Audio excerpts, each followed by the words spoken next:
At the height of the pandemic, a woman walked into a New York bagel shop refusing to wear a mask.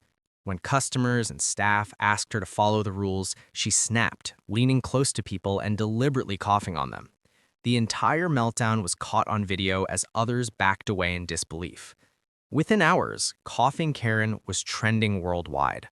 Her reckless stunt cost her job and reputation, proving once again that arrogance doesn't mix well with the camera.